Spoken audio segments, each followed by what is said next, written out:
పల్లె పండుగ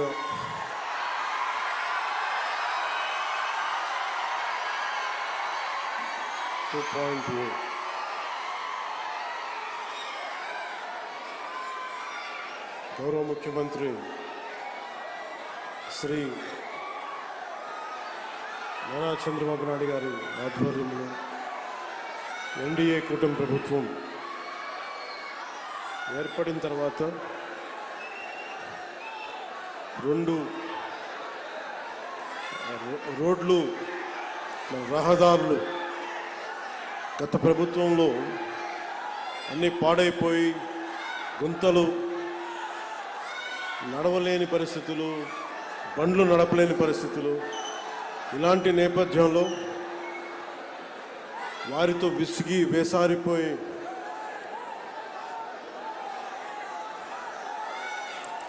కూటమి ప్రభుత్వానికి మీరందరూ మద్దతుగా నిలబడినందుకు మనస్ఫూర్తిగా మీ అందరికీ నా కృతజ్ఞతలు. పల్లె పండుగ 2.0 ఇది దాదాపు 6,000 కోట్ల పైతోటి పనులు ప్రారంభిస్తూ ఉన్నాం.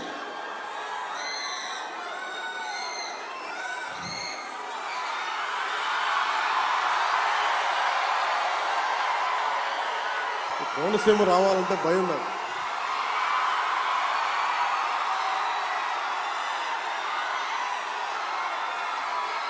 అంటే నేను చాలాసార్లు చెప్తా ఉంటా, కోనసీమకి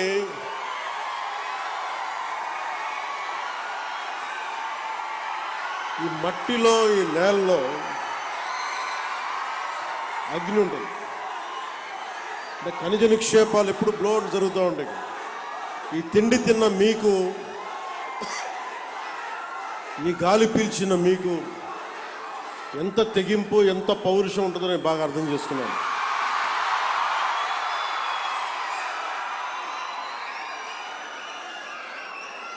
ఆడపిల్లలకు కూడా ఎంత తెగింపు ఉంటుంది. ఇక్కడ దారి పొడవునా వస్తూ ఉంటే అమ్మలు, అక్కలు, చెల్లెళ్ళు, ఆడపడుచులు హారతులు ఇస్తూ, పెద్దలు, పిన్నలు, యువత హారతులు ఇస్తూ ఉంటే చాలా ఆనందం వేస్తుంది. ఇంత ప్రేమకి నోచుకునే అర్హత నాకుందా అనిపిస్తూ ఒకసారి. భగవంతుడి దీవెన, మీ అందరి ఆశీస్సులు, చల్లని ఆశీస్సులు,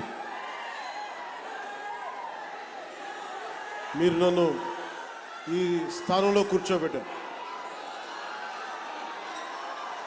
ఇందాక ముందు శుభం మాట్లాడుకుందాం.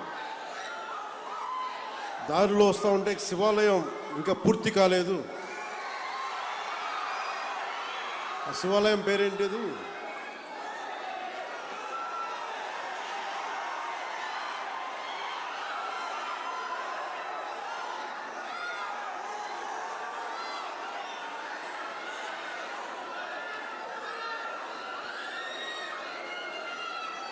తీసుకో.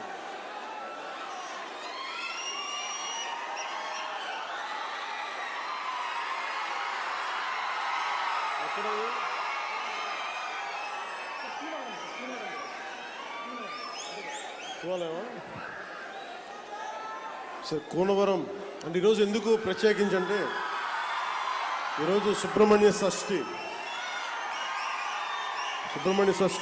శుభాకాంక్షలు తెలియజేసుకుంటూ, కోనవరం శివాలయం ఆగిపోయింది. సుబ్రహ్మణ్య షష్ఠి రోజున మీరు సుబ్రహ్మణ్యేశ్వర స్వామి తండ్రి అయిన పరమశివుడు ఆలయం ఆగిపోతే దాన్ని ఎలా వదిలేస్తాం? నేను మీకు మాటిస్తున్నాను, అది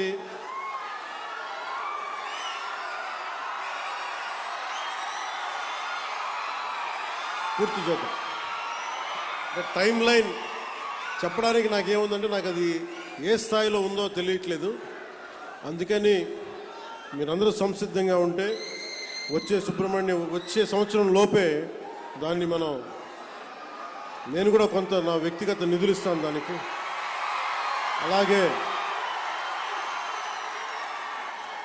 అలాగే మన ఎండోమెంట్స్ డిపార్ట్మెంట్తో మన మంత్రి గారితో కూడా మాట్లాడి దానికి కావాల్సిన నిధుల్ని నేను సమకూర్చి మీకు పరమశివుడు ఆశీస్సులు ఉండేలాగా మనందరికీ ప్రయత్నం నేను చేస్తాను. ఏంటమ్మా మీ లెటర్స్ ఇవన్నీ ఏం రాశారు లోపల ఇవన్నీ చదివి మీకు పంపిస్తాను.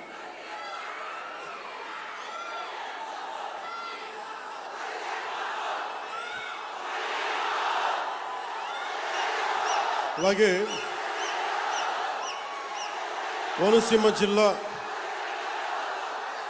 మినీ గూడ్స్ యూనియన్ డ్రైవర్ సోదరులందరికీ కూడా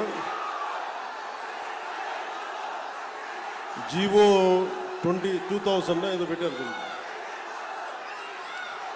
కొత్తగా వచ్చిన GO spot case spot cash అనేది మీరు చెప్తా ఉన్నారు. దీన్ని ఒకసారి అధికారులతో మాట్లాడి ఇలాంటి పిచ్చి పనులు వాళ్ళు చాలా చేశారు. గ్రీన్ ట్యాక్స్ తగ్గించాం మనం, అందుకని దీన్ని ఎలా కరెక్ట్ చేయాలి ఒకసారి అధికారులతో మాట్లాడి మీరు ఇబ్బంది పడకుండా దీని మీద ఒక ప్రయత్నం చేస్తాను.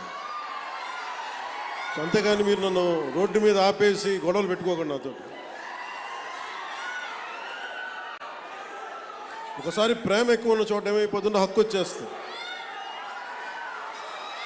సో ఆ హక్కుతో అంటే ముఖ్యంగా నేను పర్యటనలోకి వచ్చినప్పుడు చూసే ప్రతి ఒక్కరికి, వచ్చే ప్రతి ఒక్కరికి, ప్రేమతో పలకరించే ప్రతి ఒక్కరికి కూడా నా విన్నపం, నాకు సెక్యూరిటీ ఇబ్బందులు ఉన్నాయి నాకు. సో ప్రతిసారి బయటికి రావాలంటే అది బుల్లెట్ ప్రూఫ్ వెహికల్ అవటం వల్ల డోర్ చాలా బరువు ఉంటుంది. అలాగే ఒకసారి రోడ్ల మీద నుంచి బయటకు వద్దామంటే కొన్నిసార్లు సెక్యూరిటీ సిబ్బంది అధికారులు కూడా మాకు ఇబ్బంది అవుతుందండి. అంటే మీరు మన అభిమానులు కానీ మనల్ని ప్రేమించే జనసేన అభిమానులు కానీ ఎంత బలంగా ఉంటారంటే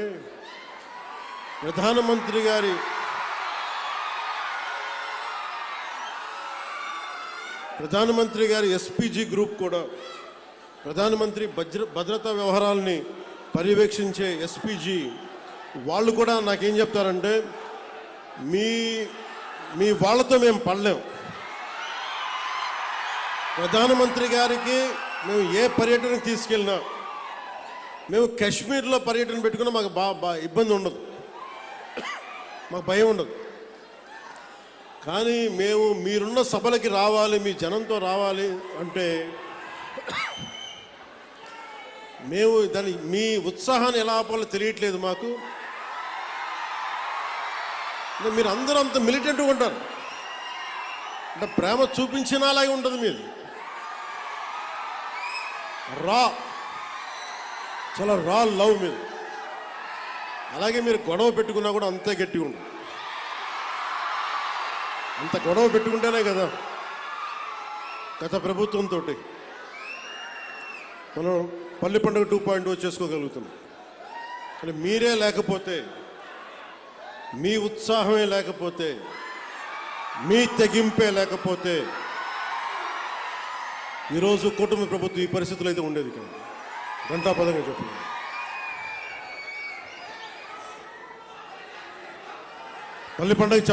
పల్లి పండుగ గురించి చెప్పబోయే ముందు ముఖ్యంగా ఇక్కడున్న జెన్సీ 20 ఏళ్ళు 2000 తర్వాత పుట్టిన పిల్లలు, యువత, నేను మీ భవిష్యత్తు కోసం ఆలోచిస్తున్నాను.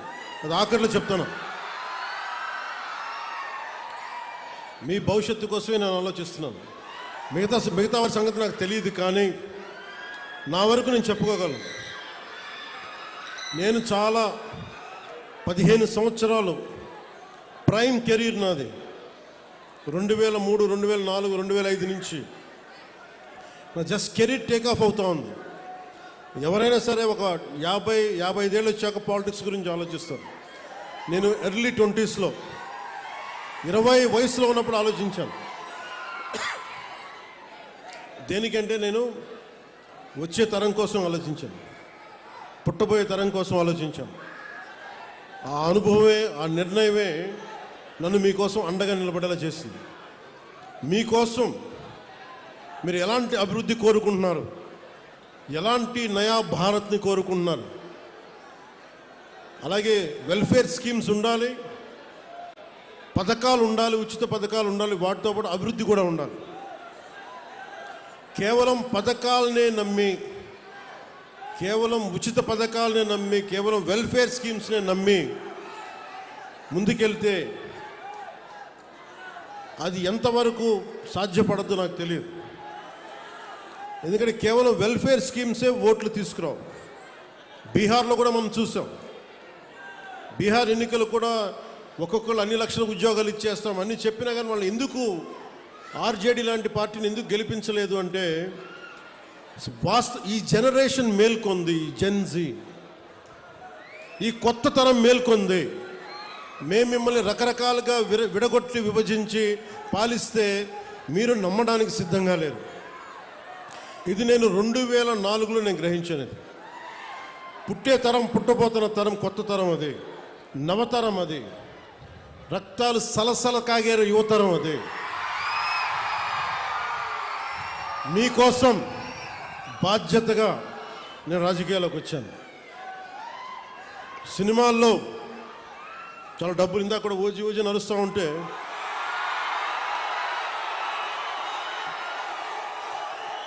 ఓజీ లాంటి సినిమాలు మనం 2004 తర్వాత కొట్టేవాళ్ళం. కానీ సినిమాల మీద నాకు దృష్టి లేదు. నాకు సమాజం మీద ఉంది నా దృష్టి. ఈ మధ్యన మీరు బాధపడుతున్నారని చెప్పి కొంచెం దృష్టి పెట్టాను ఓజీ గురించి. మరీ రాజకీయం, సమాజం అని మమ్మల్ని ఏడిపిస్తున్నాడు, మమ్మల్ని తలెత్తుకోలేకపోతున్నాం మన అభిమానులు అందరూ మాట్లాడుతూ ఉంటే ఒక్కసారి మీకోసం దృష్టి సారించాం. ఎందుకంటే నాకు సినిమాలు ఒకే నా బతుకు తెరువు, నా జీవనాధారం. రాజకీయం నా బాధ్యత, నా దేశభక్తిని చూపించుకోవడానికి, నా సామాజిక బాధ్యతను నిర్వర్తించడానికి నేను ఎంచుకున్న బాధ్యత ఇది. సో మీకోసం ఇలా చేయబట్టే నేను దాదాపు ఈ రోజున పల్లె పండుగ ఈ 2.0 సందర్భంగా మనం దాదాపు 6,000 కోట్ల రూపాయలతోటి పనులు మొదలు 6,787 కోట్ల రూపాయలతోటి 13,326 గ్రామ పంచాయతీల్లో 53,382 పనులని మనం ప్రారంభించబోతున్నాం. దీనికి మీరు 5 సంవత్సరాల క్రితం గత ప్రభుత్వ పాలన చూశారు. ఈ 5 సంవత్సరాల కాలంలో మీరు ఒకసారి జ్ఞాపకం తెచ్చుకుంటే మీకు ఏం గుర్తొస్తే చెప్పండి. వాళ్ళు చేస్తున్నారు గుంతలున్న రోడ్లలో చేపలు పట్టడాలు, రోడ్లు వేయకపోవడాలు, కాలువలు మరమ్మతులు చేయకపోవడాలు, ఏదన్నా అడిగితే కేసులు పెడతారు. ఇలాంటి భయానకం వాతావరణం నుంచి ఈ రోజున హక్కుగా కోనసీమ జిల్లా మినీ గూడ్స్ యూనియన్ డ్రైవర్లతో సహా వచ్చి మీరు వచ్చి మాకు ఈ సమస్య ఉందని చెప్పుకోగలుగుతున్నారు. నేను దానికి స్పందించగలుగుతున్నా. కానీ ఇదే మీరు గత ప్రభుత్వంలో కానీ ఒక్క ఎమ్మెల్యే దగ్గర కూడా మీరు చేయగలిగేవాళ్ళ. ఎంత భయపెట్టారు మిమ్మల్ని, ఎంత భయానకం వాతావరణం క్రియేట్ చేశారు. అంటే ఇదంతా మీరు ఒక్క యువత తీసుకున్న నిర్ణయం.